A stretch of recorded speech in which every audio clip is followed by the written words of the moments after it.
Hey everybody, happy Friday, January the 3rd of 2025. I took it a little bit slower today. I don't know if I'm getting sick or if I'm just kind of getting tired from all of the manual labor. But either way, I woke up early this morning and just did not have the energy. I ended up sleeping in until almost lunchtime. So I decided that if I was that zapped, then I needed to listen to my body. So I took a little bit of a rest. And so now I'm just kind of slowly easing into it. The good news is kind of the big celebration is getting this thing out. The next steps are, and the reason why I'm really doing this video right now is we're about to take all of that glorious sunshine and take it away for quite a bit of time, which is kind of a bummer. But yeah, I am about to cover everything up with a mechanically attached air barrier product just to kind of slow that air infiltration, button it up for the winter. I'll do a little bit of temporary taping and sealing, and then I will actually board it up from the outside so that it is protected from, a lot of wind and stuff that we'll be getting. I think we're supposed to have rain, maybe Sunday it is. So anyways, and then it's going to get cold. So I just kind of need to start buttoning everything up, which was why I was doing this to begin with. So all of that said, as I'm working on this, I am wrapping up some of the framing and some decisions I don't have to make right now, but I'd like to just go ahead and make them and move on with life. So as you can see, my knee walls are in, which is great. That's a good feeling.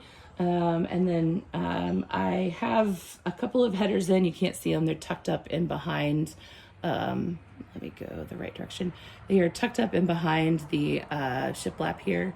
So it's a pretty tall opening is kind of what I'm going for. I can do that, so why not?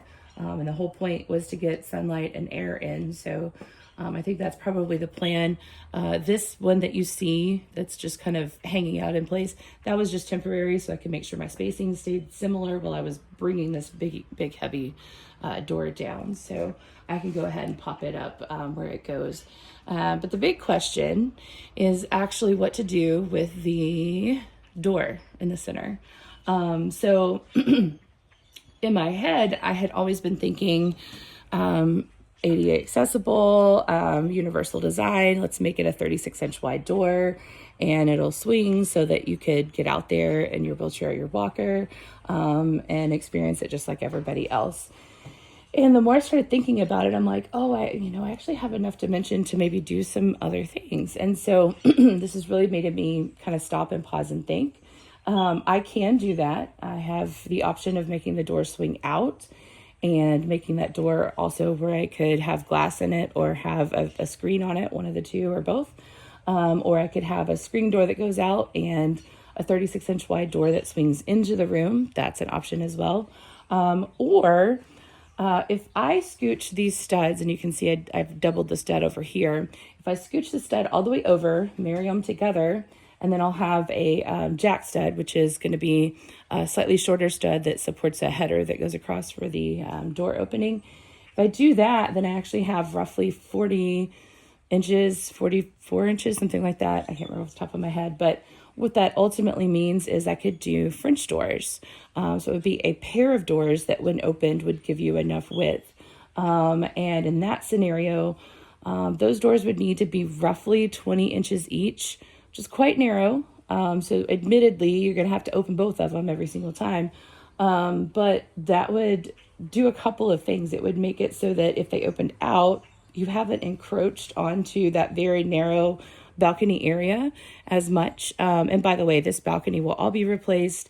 I am leaning more and more every day to just taking this roof off because that wasn't the point to begin with. And I've been looking at kind of historic structures of the time period and of the arts and crafts and Queen Anne movement. And that actually makes a lot more sense to just kind of leave it open because this would have been kind of a winter area, if you will. So I'm leaning that direction too. So if I don't encroach into that space as much, I think that makes it a much more operable, useful area. Likewise, even if I made those doors swing into the room, then I wouldn't, take up a whole bunch of this kind of narrow, it's kind of a long, skinny room. And that would be desirable as well. But there are pros and cons for each decision, right? So if I go with the 36-inch wide single door, What I'll ultimately do is have what you see here with the studs. So you'll have about 3 inches between, and then I'll have my jack stud to support that. And this gap allows me to do a couple of things. I can run some electrical up there. So if I want to do a switch for a light or anything like that, I can put a little bit more insulation in there. So it might be a little bit more thermally efficient, although I don't know that I'm actually planning on heating and cooling this room for the lifetime of the house. So that might not be such a big deal. I give up the ability to do that whole lighting scenario and run electrical wiring if I have 3 studs that are all married together here, which is what will ultimately have to happen if that's the case.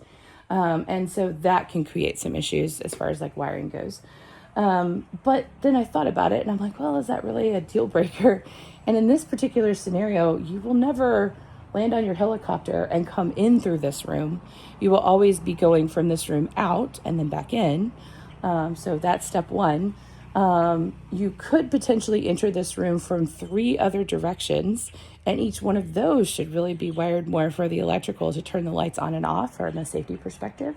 And so even if I had porch lights that needed a switch, they don't necessarily have to have the switch right next to that door. That is a logical place to put it, but it is not inconceivable that you couldn't actually even put it on a 3-way switch that goes to the primary bedroom or to one of the other bedrooms or to the dressing room or whatever you want to do. So I don't know that it's a deal breaker. And for that matter, I could actually put it on a motion sensor, which makes life even easier.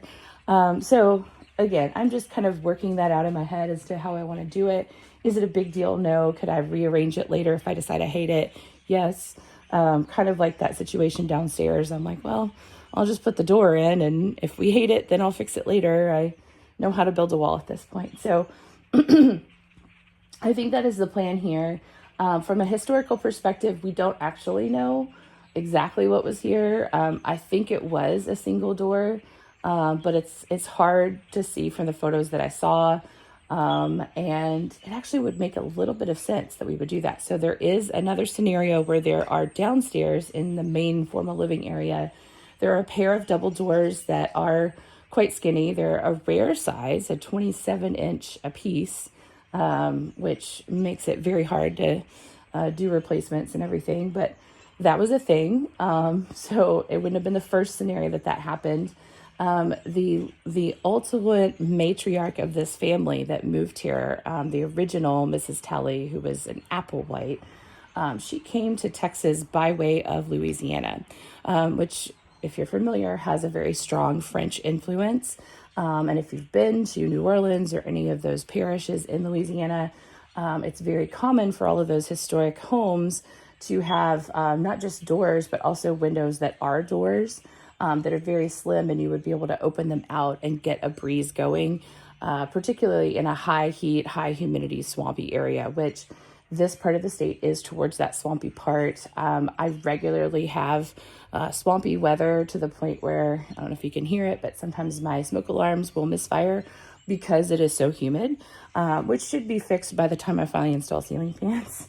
But that is, that does kind of make sense. I'm not saying that she designed the home. I highly doubt that, but there could be some influence, and I think that could be kind of a nod to it. So if I wanted to rationalize maybe what might be a variation from the historic, that's a possibility as well. But again, the fact that we don't know what was here, we're just having to make some educated guesses. So it was one of those two. I think it was probably a single door, but I'm actually even thinking, and I've always thought this, the doors in the dressing room are also able to be doubled. And I thought maybe these were doubled as well at some point, just from the framing and the way that they were put together.